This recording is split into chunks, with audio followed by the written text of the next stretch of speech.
साथियों नमस्कार। मेरे YouTube चैनल जरूरी सवाल पर आप सबका स्वागत है। आज मैं एक कविता सुनाने जा रहा हूँ। ये कविता है धूमिल की। कविता का नाम है अकाल दर्शन।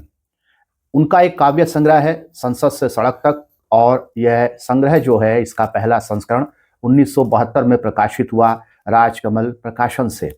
इस कविता को सुनते हुए आपके सामने कुछ शब्द आ सकते हैं जो आपको कविता समझने में शायद कुछ परेशानी पैदा करें, तो इसलिए मैं 5 शब्दों के जो अर्थ है वो शुरू में ही बताता चलूं। एक शब्द जो इस्तेमाल किया गया है इसमें सट्टी। सट्टी यानी हाट बाजार। एक शब्द है सोहर। सोहर का मतलब है मंगल गीत, यानी खुशी पर गाए जाने वाले गीत। खास तौर पर जब घर में कोई बेटा होता है तो उस मौके पर गाए जाने वाले, संतान होती है उस मौके पर गाए जाने वाले जो गीत हैं उन्हें मंगल गीत सोहर कहा जाता है। एक शब्द है गिजा। गिजा का मतलब है भोजन या रसद या जरूरत का कोई सामान। एक शब्द है असंग। असंग का मतलब है निर्लिप्त, जो किसी के संग नहीं है, यानी जिसे किसी से कोई वास्ता नहीं है। और 5वां शब्द है जूजी, जिसका सामान्य सा अर्थ है कोई जादुई खिलौना। तो चलिए सुनते हैं धूमिल की कविता अकाल दर्शन। भूख कौन उपजाता है? भूख कौन उपजाता है? वह इरादा जो तह देता है, या वह घृणा जो आंखों पर पट्टी बांधकर हमें घास की सट्टी पर छोड़ आती है। भूख कौन उपजाता है? वह इरादा जो तह देता है, या वह घृणा जो आंखों पर पट्टी बांधकर हमें घास की सट्टी में छोड़ आती है। उस चालाक आदमी ने मेरी बात का उत्तर नहीं दिया।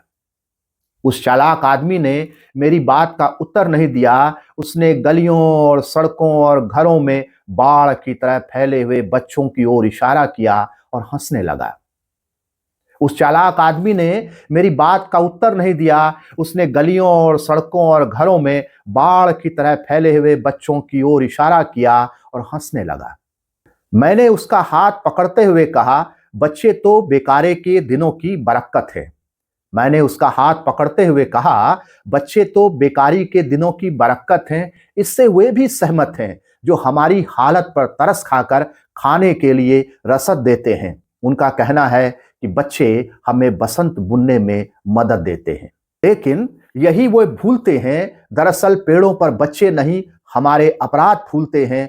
मगर उस चालाक आदमी ने मेरी किसी बात का उत्तर नहीं दिया और हंसता रहा और जल्दी से हाथ छुड़ाकर जनता के हित में स्थानांतरित हो गया। मगर उस चालाक आदमी ने मेरी किसी बात का उत्तर नहीं दिया और हंसता रहा और जल्दी से हाथ छुड़ाकर जनता के हित में स्थानांतरित हो गया। मैंने खुद को समझाया, यार उस जगह खाली हाथ जाने से इस तरह क्यों झिझकते हो? मैंने खुद को समझाया, यार उस जगह खाली हाथ जाने से इस तरह क्यों झिझकते हो? क्या तुम्हें किसी का सामना करना है? तुम वहां कुआं झांकते आदमी की पीठ देख सकते हो। और सहसा मैंने पाया कि मैं खुद अपने सवालों के सामने खड़ा हूं और उस मुहावरे को समझ गया हूं जो आजादी और गांधी के नाम पर चल रहा है, जिससे न भूख मिट रही है न मौसम बदल रहा है। और सहसा मैंने पाया कि मैं खुद अपने सवालों के सामने खड़ा हूं और उस मुहावरे को समझ गया हूं जो आजादी और गांधी के नाम पर चल रहा है, जिससे न भूख मिट रही है न मौसम बदल रहा है। लोग बिलबिला रहे हैं, पत्ते और छाल खा रहे हैं, मर रहे हैं, दान कर रहे हैं। लोग बिलबिला रहे हैं, पत्ते और छाल खा रहे हैं, मर रहे हैं, दान कर रहे हैं। जलूसों में भीड़ की पूरी ईमानदारी से हिस्सा ले रहे हैं और अकाल को सोहर की तरह गा रहे हैं। झुलसे हुए चेहरों पर कोई चेतावनी नहीं है। झुलसे हुए चेहरों पर कोई चेतावनी नहीं है। झुलसे हुए चेहरों पर कोई चेतावनी नहीं है।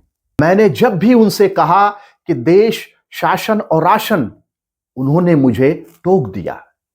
मैंने जब भी उनसे कहा देश, शासन और राशन, उन्होंने मुझे टोक दिया।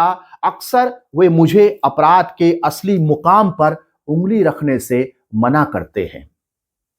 अक्सर वे मुझे अपराध के असली मुकाम पर उंगली रखने से मना करते हैं, जिनका आधे से ज्यादा शरीर भेड़ियों ने खा लिया है, जिनका आधे से ज्यादा शरीर भेड़ियों ने खा लिया है, वे इस जंगल की सराहना करते हैं।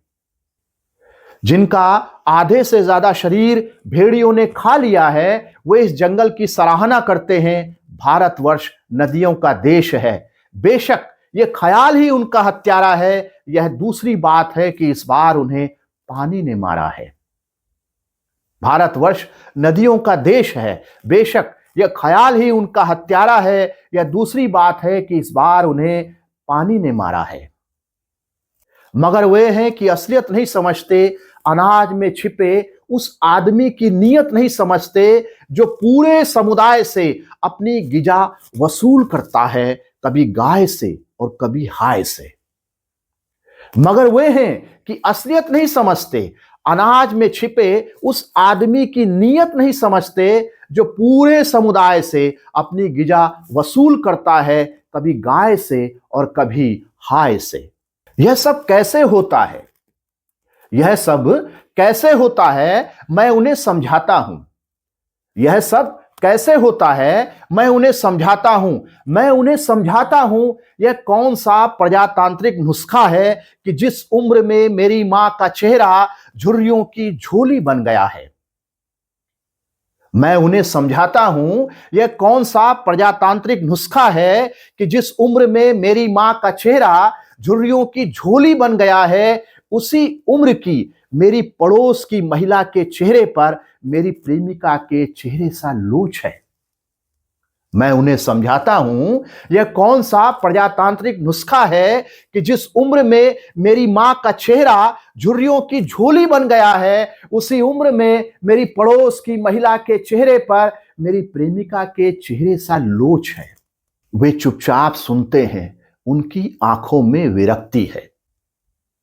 वे चुपचाप सुनते हैं, उनकी आंखों में विरक्ति है, पछतावा है, संकोच है या कुछ है, पता नहीं चलता। वे इस कदर पस्त हैं कि तटस्थ हैं। वे चुपचाप सुनते हैं, उनकी आंखों में विरक्ति है, पछतावा है, संकोच है या क्या है, कुछ पता नहीं चलता। वे इस कदर पस्त हैं कि तटस्थ हैं। और मैं सोचने लगता हूं कि इस देश में एकता युद्ध की और दया अकाल की पूंजी है। और मैं सोचने लगता हूं कि इस देश में एकता युद्ध की और दया अकाल की पूंजी है।